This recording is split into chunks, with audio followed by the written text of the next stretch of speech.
And to share with you from the Word. I'm not going to take a long time making an introduction tonight. I'll talk a little bit more about that tomorrow.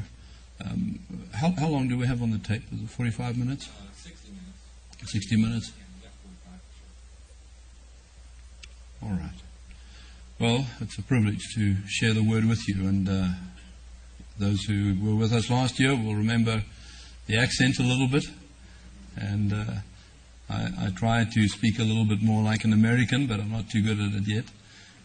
So I trust that you'll be able to follow as we go through the Word. Amen. Please turn with me to the book of Hebrews and chapter 4. Hebrews chapter 4. And I wasn't aware that you were busy studying the book of Hebrews right now.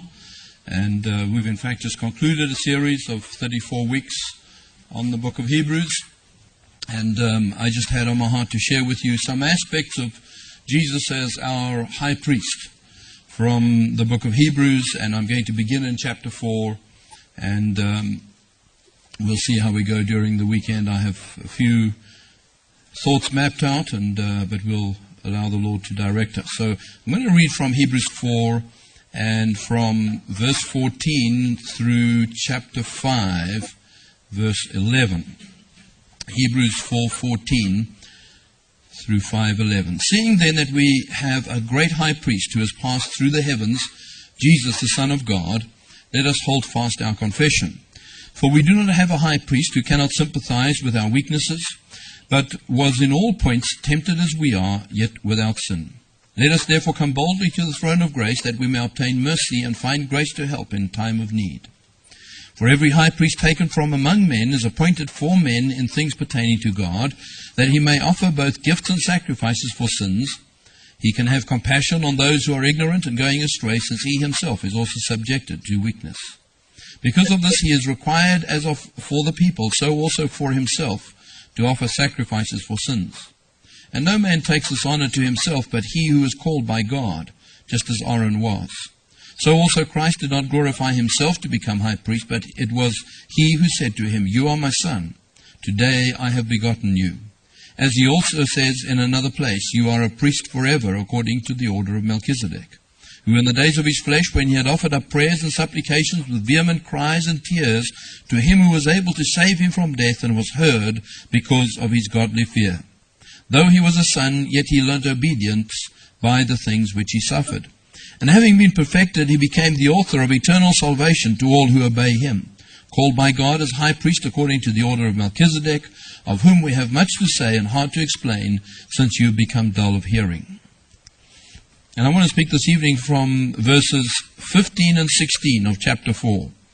We do not have a high priest who cannot sympathize with our weaknesses, but was in all points tempted as we are, yet without sin. Let us therefore come boldly to the throne of grace, that we may obtain mercy and find grace to help in a time of need. And the writer to the Hebrews, whoever that may have been, I happen to like the idea that it was Paul, but it doesn't really matter. But he is writing to Jewish believers who were struggling with a temptation to return to Judaism. And so the theme of the book, as you know, is the better things. That we have something better in Christ Jesus than they had in Judaism. And the book is obviously applicable to us today for two reasons. Firstly, because there are those Christians who want to go back to Judaism, to Jewish practices, to Jewish feasts and traditions. And really what they're saying is that Jesus is not enough. And yet Paul is saying, the writer to the Hebrews is saying, Jesus is better. He is a better high priest. He is a better sacrifice. He is the author of a better salvation. In every respect, he is better. He has ushered in for us a better hope. And so it's strange then that we would want to go back to those things which Paul calls in Galatians the weak and beggarly elements. Those things which were simply the things that pointed to Christ. And so we want a relationship with those things that simply point to the reality, the types and the shadows, instead of having a relationship with the reality, who is Jesus, the fulfillment of all of those things. But the book is also relevant to us today because I think that it writes to Christians who generally want to give up. And in fact, we will be making available a few of the articles which I write, and I just wrote this last week on Let's Go On from Hebrews chapter 10, and the temptation to just want to give up. And we get so tired sometimes of all of the problems and all of the issues and all of the temptation and all of the struggle of just living life, let alone being a Christian on top of that. And sometimes we're tempted to maybe not go back, but just to take time out, just to stand still for a while. And yet what the writer is saying is we need to go on. And he is over and over reminding them, I think at least on 2 occasions, he uses those words. Let's go on. Let's go on. Let's not look back. And there's that one verse which I always, that's just sticks in the back of my mind all the time. Little short verse that says, remember Lot's wife. Remember Lot's wife. Why? Because she looked back. And she was turned to a pillar of salt. And so he's writing and he's giving us all of the reasons why we should be going on. He's giving us all of the reasons why Jesus is better. And he is now speaking about Jesus as the high priest. The first few chapters deal with some other issues. And here he's speaking about this high priest. And he's saying in verse 15, we do not have a high priest who cannot sympathize with our weaknesses. The old King James says, who is not touched with the feelings of our infirmities. He is touched. He sympathizes with our weaknesses. Notice, not just with our temptations, but with our weaknesses. And he gives the reason, from last year, I trust you remember that you have to listen, you have to follow, because I'm going to get a little bit complicated. The reason why he can be sympathized, he can't be touched with the feelings of our infirmities, is because he was in all points tempted as we are, yet without sin. And I'm going to spend a little bit of time on that idea, on that thought. He was in all points tempted like we are, yet without sin. Let me deal with yet without sin. At no stage did Jesus ever sin.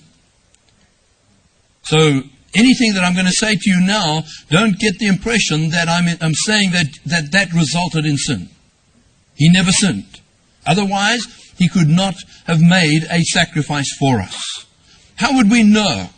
And the writer to the Hebrews deals with us. How would we know that his sacrifice was accepted? Because God raised him from the dead. We could not know that his sacrifice was accepted. Let's say he sinned in that last minute on the cross. Then he would have to die for his own sins. How would we know that? By him not being raised from the dead. How do we know that God accepted the atonement that the high priest made once a year as he would go into the holiest of all? By the reappearance of the high priest. That was a sign that God had accepted the blood that had been sprinkled on the mercy seat. And so, he never sinned. But he was in every point tempted like we are. What does that mean? You know, the problem is that we have so many scriptures that we can quote, and I'm sure many of us can quote that verse. And yet we've never really thought about it. We've never really understood what it means and what it means to me. One of the problems here is that there are theologians who say, well, Jesus could not have sinned. It's a very popular way of thinking. And in fact, most Christians really deep down feel, well, Jesus couldn't really sin. And I think that's a question we need to resolve in our hearts. And that's something I want to spend a few minutes on this evening. And maybe rattle your chain a little bit. Could Jesus have sinned? Could Jesus have sinned? That's the question that we have to resolve, because everything hangs on that. You see, if Jesus could not have sinned, then he was not tempted like we are. Temptation that cannot lead to sin is not a temptation. If you come to me and you say, I want you to go and kill Brother Gary.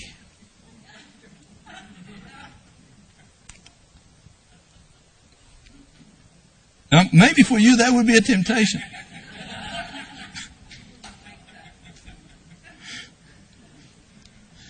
But for me, it's not a temptation. It's not a temptation. Why? Because there is no potential for me of doing that. There is no chance I would do that, as long as I'm in my right mind. You see, a temptation is only a valid temptation if it can result in sin.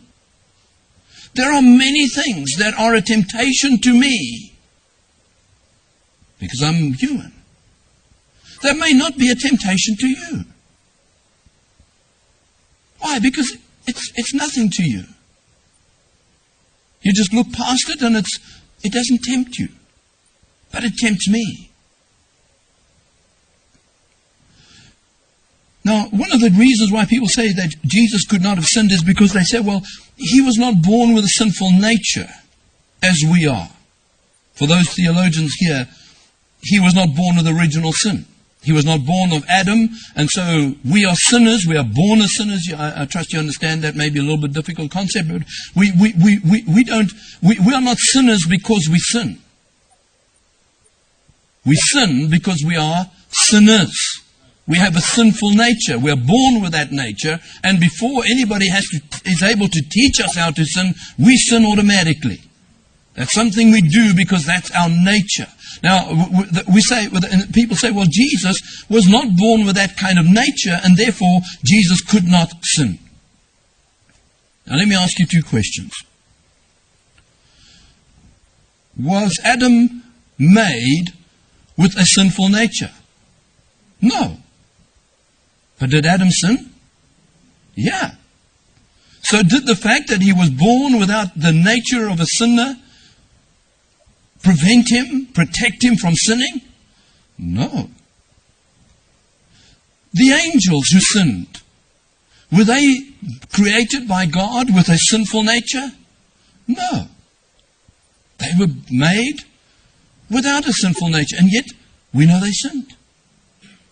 And so you can see that not being born with a sinful nature is no guarantee that you will not sin. It doesn't stop you from becoming a sinner. And so the fact that Jesus was born without a sinful nature did not prevent him, is no guarantee that he would not sin. And so he is born. And one of the essences of our faith is that when he was born, he became a man just like us. And yet that is one of the concepts that we struggle to comprehend and to make real in our lives. He became just like us. The theologians or the creed says that he was very man. Yet he was God. Let's just struggle with that concept for a minute. You see, we get the impression that Jesus was not really like us because he was God in the flesh. So he had power that you and I do not have. He had abilities that we don't have. He had a nature that we don't have. And so he was not really like us. And this is important to the passage that we're dealing with, because he says we have a high priest who understands our weaknesses because he was just like us. And yet, in reality, we don't believe he was just like us. But folk, the fact is, he was just like us. And let me just deal with this. Let me just explain this for one moment. Jesus never, don't let them fool you, and don't let the Roman Catholics fool you into believing that Jesus was born with supernatural powers. Jesus did not perform a single miracle until when? The Holy Spirit came upon him. He did not, as they say, when he was a little baby, a little kid, make pigeons or doves out of clay and blow on them and they flew away. That's rubbish. When he was growing up, he grew up exactly like every young person grows up. He went through puberty. You ever thought about that? Are young girls here? All the awkwardness, all the mood swings, all the up and downs, all the hormones rushing around and all of the... He went through all of that. There was nothing that absolved him from any aspect of the human experience. He was just like us. You see, because one of the things that he did when he came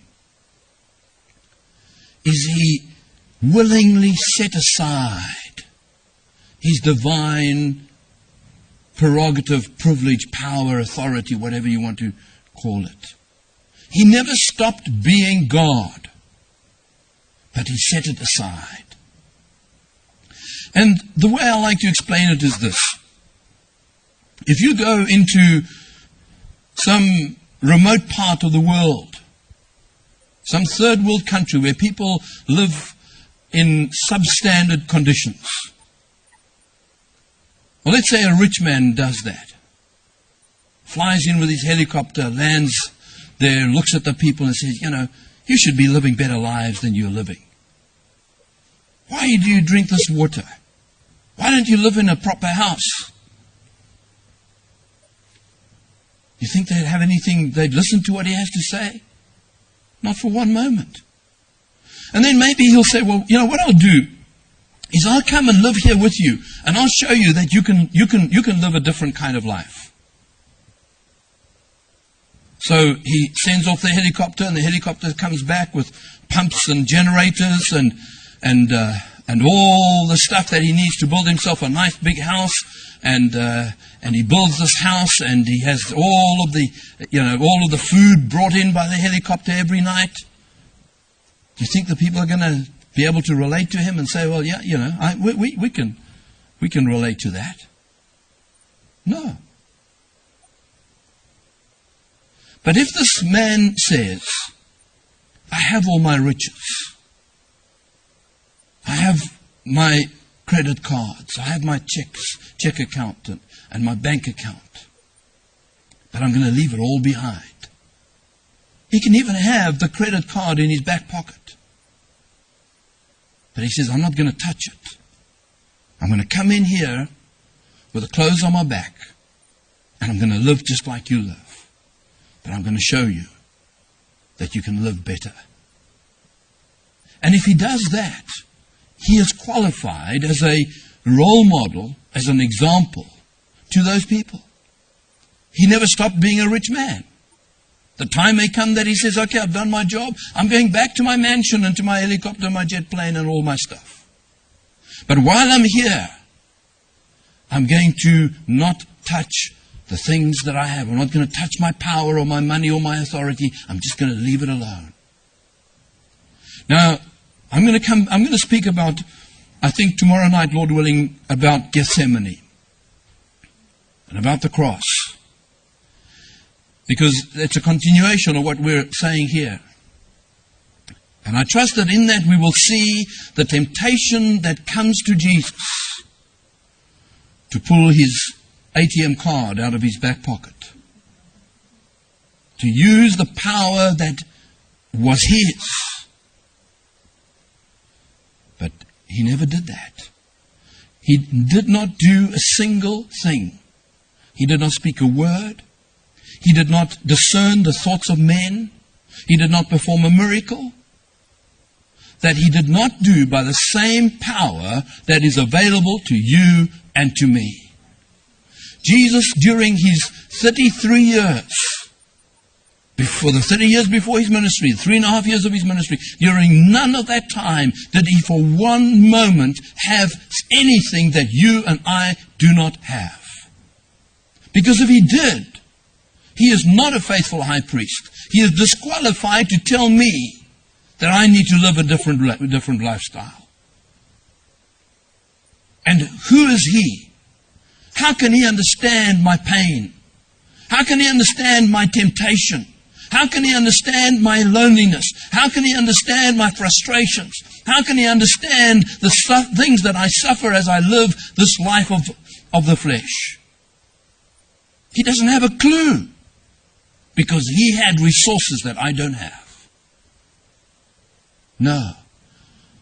He became just like us, with the same limitations, with the same weaknesses. Now remember, without sin. Weaknesses are not sin. Temptations are not sin. But when that temptation is allowed to take root in our hearts and in our minds, it produces the sin. Being weak is not a sin. But when I allow that weakness to dissuade me, to keep me from doing what I should be doing, it leads to sin. Jesus knew what it was to be tired. He knew what it was to be frustrated. And I wrote this last week and someone challenged me on that. It's a tremendous exercise to write, Brother Gary, because people challenge you on everything that you write. And I said, Jesus knew what was a disappointment. Jesus knew what it was to be disappointed. And I said, how could Jesus be disappointed? But were you there at the grave of Lazarus?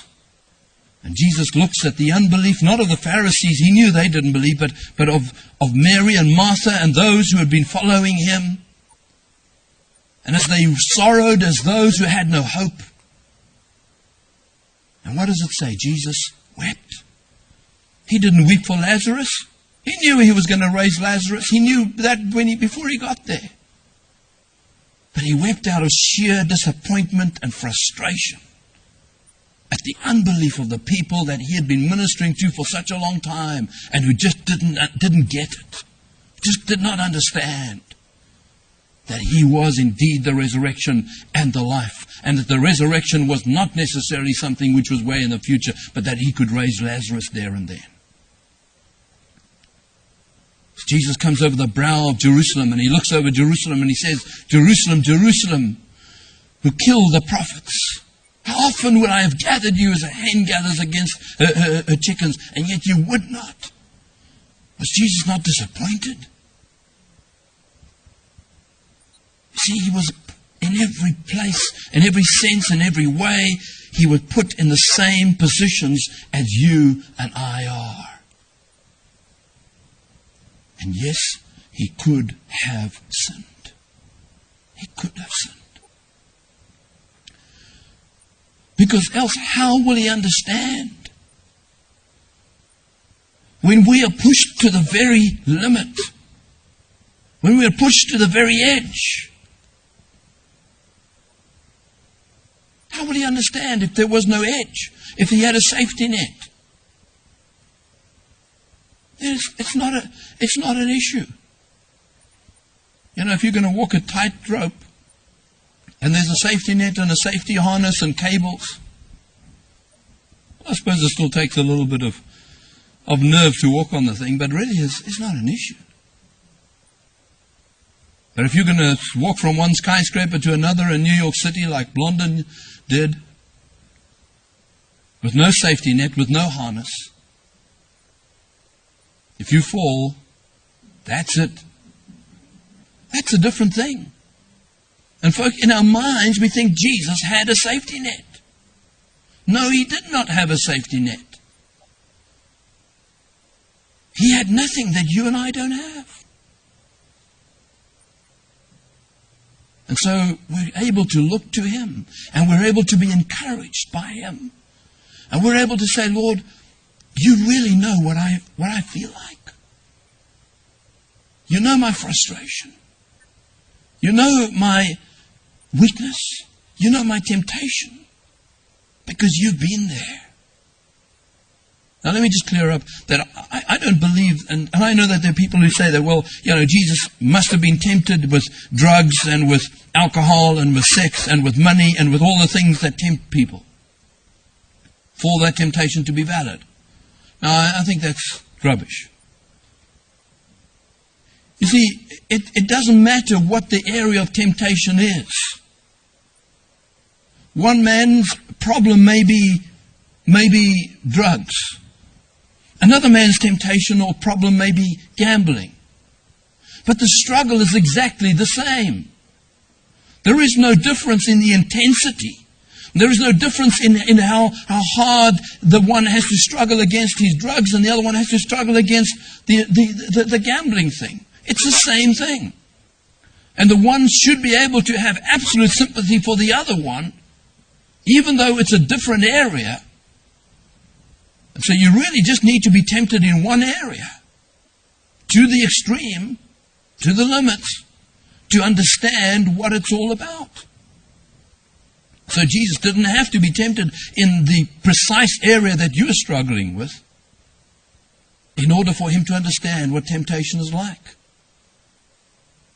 Because as I trust we'll see tomorrow night, He was pushed to the very edge, to the very, very limit. So He understands. And not only does He understand, He has sympathy, He is touched. You see, one of the things about Jesus is that He now perfectly remembers, because He is back in His godly position as God. And one of the things that comes with that package is the fact that He knows everything. And we as humans have the ability to forget easily. And we have the amazing ability to forget pain very quickly. That's a protection, I think, that God has built into who we are. That's why gambling is a problem. Because the gambler never remembers all the times he lost money. He only remembers the times he won. So we forget the pain. Just ask the mothers, how long did they remember the pain of childbirth? Only until the baby was in their arms. But He perfectly remembers. And, I received an email last night from a brother. He is 69 and his wife is 67. He's just discovered that his wife is unfaithful to him. Can you imagine? They've been married, 47 years. I can just imagine what he's going through. But you know what? I cannot feel what he's feeling. I just can't, because I'm not there. I have an idea of what it must feel like after 47 years at the very end of your life. But you know what? Jesus knows exactly how He feels. Exactly.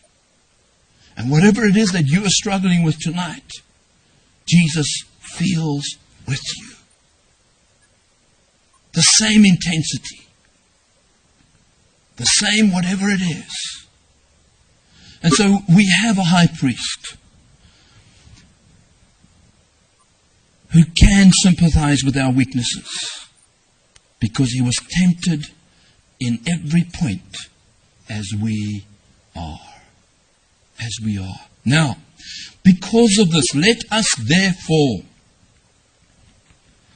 That little word therefore in the book of Hebrews is full of these things. Remember, the book of Hebrews is very difficult to preach on, because every verse is connected to the verse before it and the verse after it. There is not a single verse on the whole of the book of Hebrews that stands on its own.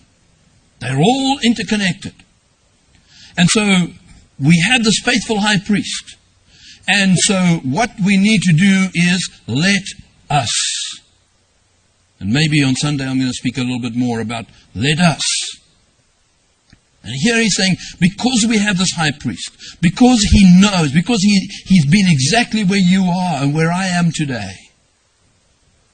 Remember the prophet, I think, was it Ezekiel, who went down to the captives and he says, I sat where they sat. I was in their place. What we now need to do is we need to come boldly to the throne of grace.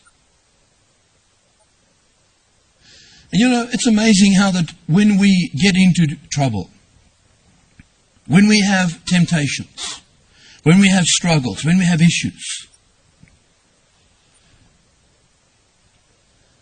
that it seems that the first place we should be running to is the throne of grace. And yet somehow that's often the last place we run to. We'll first run to the counselor, to the psychologist, to the doctor, to the pharmacy, to the bank manager, to whoever else we think can help us. And when all of those have failed, then maybe I'll go to the throne of grace. When in fact that should be my first reaction. Isn't it amazing that whenever we have a problem, the first thing that comes into our mind is, who can I call? Who can help me with this thing? When in fact my first reaction is, let me go to the throne of grace. And so let's come to the throne of grace. The fact that he writes for us to do that obviously is because we need to be reminded, and because we often don't do that. Let's come to the throne of grace. And let's come boldly. Now, boldly doesn't mean arrogantly. There's a difference. Many Christians today are arrogant in their relationship with God, and they stand before God with... But we come boldly. Why? Because we have a high priest. I think sometimes we don't come boldly because we feel, God's not really interested in my petty little problem. He's got this world to run, and he's got, all the angels, and he's got the demons to contend with, and God's busy with really important stuff. God's not interested in my petty little issues. No, he is interested. Because he knows how important those little issues are. And because he knows, he has opened his doors wide open, and he says, come boldly. And so it doesn't matter whether the issues are big or whether they're small, whether it's big temptations, small temptations, big problems, small problems, it doesn't matter. Then we come to the throne of grace. One of the frustrations I have as a pastor, and I was sharing with Brother Gary, I'm not really a good pastor. And one of the frustrations I have is when I see people struggling with issues, marriage problems or whatever it is, and they won't come to me. And month after month I watch them struggling with the issues. I don't have all the answers, but I have some answers. And sometimes I know what the problem is and I know what the solution is. And I said to my wife, and there's one particular situation for months now. And eventually I went to the brother. I said, brother, please, will you and your wife come and see me? I need to talk to you.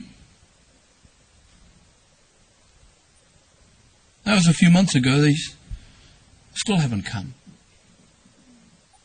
We finally now come to a point where I said, I've got to get the two of them together, separate from other people, and I've got to say, I want to see you in my office. Because I need to help them. But they don't want to come. I don't understand why. Maybe they're scared of me. They have reason.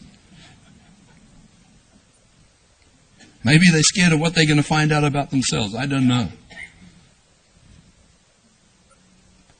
But it's incredibly frustrating for me to know I can help them. I can't help everybody, but in this case, I know I can help them. But they don't want to come. And can you imagine the Lord sitting up there in heaven, and I'm just speaking in that way?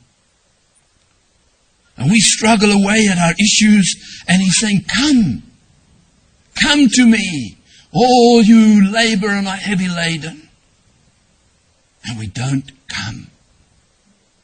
We say, Lord, I just have to do it. I have to sort this out. I have to handle it myself. Or whatever excuse we have. And He's saying, come.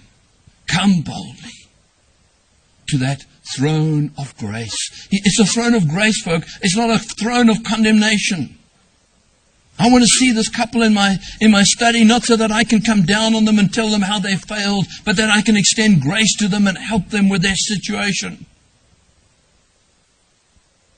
And it's a throne of grace that we come to as we come to the Lord, because He's not going to condemn us because we are tempted, or because we have even sinned, or because we're not getting victory, or because of whatever struggles we're going through. It's a throne of grace. He wants to help us. So He says, come. Now we get to a little bit more difficult part. Come boldly to the throne of grace that we may do what? Two things. Obtain mercy and find grace to help in a time of need. Two different things. Subtle difference, but important difference. You see, in most people's minds, grace and mercy is the same thing. And it's not. One of the problems, and the Amplified Bible, by the way, is, it's very helpful, but it also creates many problems. Because one of the problems is that when you read the Amplified Bible, wherever you find the word grace, it says God's unmerited favor, or something to that effect. Free unmerited favor. But when grace is used in the Scripture, it is not always unmerited favor. And I've not found a good definition for the other use for the word grace. But the other definition is something like this. God's enabling power. God's enabling power. So you remember Paul says, I had this thorn in the flesh. I prayed 3 times. God said, my grace is sufficient for you. In other words, I will enable you to deal with it. And my grace is sufficient. When God said that to Paul, He wasn't saying to Paul, my mercy is enough for you. No, He says, my grace is sufficient. I will empower you, and I will help you and strengthen you to deal with what it is that you need to deal with. So, grace and mercy are different in this respect, particularly in this verse. So, there's mercy. What is mercy? Well, it's exactly that. Clemency. Not giving the guilty one what he deserves. And so He says, let's come to the throne of grace. And there are 2 things, and it's a 2-step process. The first step is to obtain mercy. Obtain mercy. Let me illustrate it this way. You remember Queen Esther in the Old Testament. She wants to plead for her people, and so she goes before the king. But there was a rule that if you came into the king's chamber without permission, you would be dragged out and killed. And so she comes into the king's chamber, and what does the king do? He extends his scepter. And what does that mean? He's giving her mercy. But was that all she wanted? No, she had a request. She wanted more than that. But in order to get her request, she first needed the mercy. And once she received the mercy, then she could begin to say, this is what I want. And that's exactly what He is speaking about here. Let's come to the throne of grace and let's just receive that mercy that He extends to us.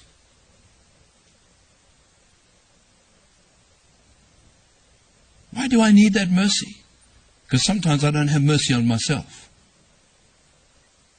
Sometimes I feel that God is judging me, or people are judging me, I judge myself, and I just need God's mercy in my life. I just need to be aware that His mercy is so great. And because of what He has done at the cross of Calvary, He is able to cleanse me of all unrighteousness. And so I need to receive that mercy. But now I want you to see that He's using two other words that are also very, very different. That we may obtain mercy and find grace. Obtain and find. These are two different things. Obtaining means getting. You just get it. It's there. Just take it. So the mercy is there. When I come to the throne of grace, He receives me. Why? Because of Jesus. Because of the cross. Because I'm covered by the blood. And so every time I come into His presence, I'm able to say, thank you, Lord, for the mercy that you extend to allow me to come into your presence. Sometimes we forget the awesome privilege that is ours to come into the presence of the King. To come boldly and not to be struck down and to be killed. But He gives us mercy. And so I obtain mercy. That's the easy part. But the little word find, what does that mean? Find. Seek, and you will find. There's no other way to find but to seek. There's a difference between obtaining and finding. Obtaining means it's there, you just take it. Finding means you have to look for it. You have to seek it. Ask and it will be given. Seek, knock. That's a little bit harder. You remember Queen Esther, she had to go through this process with the king, and so she says, my request is that you come to dinner at my house. And when he came to dinner, there was this whole song and dance, and she feeds him and wines and dines him, and then eventually gets around to the real issue. And folks, sometimes grace needs to be sought. Not because God is not willing to give it to us. Not because He doesn't want to extend His grace to us. But sometimes He chooses, and in fact most of the time, He chooses to give us the grace in a form and a shape that is not user-friendly. What do I mean by that? I simply mean that when I have a problem with patience, I come to the throne of grace. I find grace. I obtain mercy. I say, now, Lord, I need grace. I need you to give me patience. This is the grace I need for my life now. At this time, I need patience. So what does He do? He gives me a tablet and I take it and I now have patience. Or He gives me a patience shot.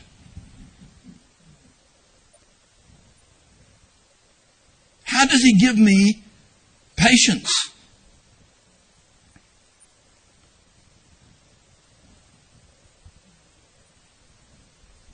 By putting me through a process.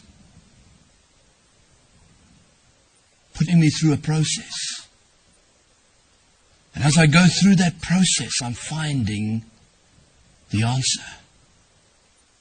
I'm finding the patience. I'm finding the grace. But that's the part we don't like. Because we think that when I come to God and I bring Him my problems, I say, Lord, here's my problems. Here are my temptations. Here are my sins. Here are my issues. Just take care of them. Give me, give me, give me, give me. Give me grace, give me love. Make me this way, do this, do that, do the other thing. And he says, I'm going to give you what you need. I'm going to give you the grace. But I'm not going to package it in the way you want it. And so I need to find that grace. I need to find it. Sometimes He chooses to give it to me through somebody else. I need encouragement. And He sends that person that really irritates me. And I'm just about to reject the grace that I asked for. But I need to find it. Many of the times He sends it to me through His Word. And if I just go to the Word, I'll find the encouragement I need. I will find the advice that I need. I will find the direction that I need. I will find the strengthening that I need. But that means I have to read a few pages. That may mean I have to spend a few days in reading the Scriptures to find the grace that He has for me. And that's too much like hard work. And so this is the problem. Many people come to the throne of grace and they don't find that grace because they're not prepared to look for it. But remember, Jesus said, seek and you will find. When my daughters were growing up, I always used this as an illustration, always irritated them. But I have an extensive workshop. I like to work with my hands. Because wood and steel is not like people. You shape it one way, it's going to stay that way. It does exactly what you tell it to do. But anyway, I send them to my shop and I say, find me this thing. Get me that thing. The tool, whatever. And they come back and they say, what? I can't find it. Did you look for it? Yeah, I looked for it. But you see, they didn't look for it because now my wife does the same thing with me, you see. It's on the top shelf. There's a difference between looking and looking. There's a difference between looking and seeking. And if we seek, we will find. The problem is that we're just looking. We're just browsing through all the options. Just browsing through the Scriptures. Happy days in Hebrews. Instead of saying, Lord, I want to seek and find your will. I want to seek your grace. I want to find what it is that you're trying to do in my life at this point. Sorry, I've gone way over time. Let us therefore come boldly to the throne of grace that we may obtain mercy and find grace to help in a time of need. You see, when we don't have need, we don't need the grace. And unfortunately, too many times we live our lives merrily going along and everything is smooth and everything is nice and we never come to the throne of grace. And then unfortunately we have to come to that time when the wheels come off. And I go to the throne of grace. And I find grace to help in a time of need. And that's the wonderful thing, is that He does want to help us. But notice that it doesn't say that we will find the high priest who will help in the time of need. No, we will find the grace in a time of need. But we will only find it at the throne of grace. And we'll only come as we come boldly to that throne and as we spend time before Him. We say, Lord, Jacob said, I'm not going to let you go until you bless me. I want this answer. I want the solution. I want you to help me. I want you to give me the grace that I need to deal with this thing, to cope with this thing, to overcome this thing, to get the victory in this area or that area. And Lord, if If it takes weeks, if it takes months, I'm not going to let you go. Because you have the answers. You have the solutions. And so, folk, we have a high priest. He understands. Not only does he understand, he has the solutions. He has the power. He has what it takes to help us. Let's just come to that throne of grace. But let's not come looking for a quick fix. Because this is not speaking about a quick fix. It's speaking about something which runs far deeper than that. But you know, to those who wait upon the Lord, He will renew their strength. They will mount up with wings as eagles. They will run and not be weary. Thanks, Brother Gary.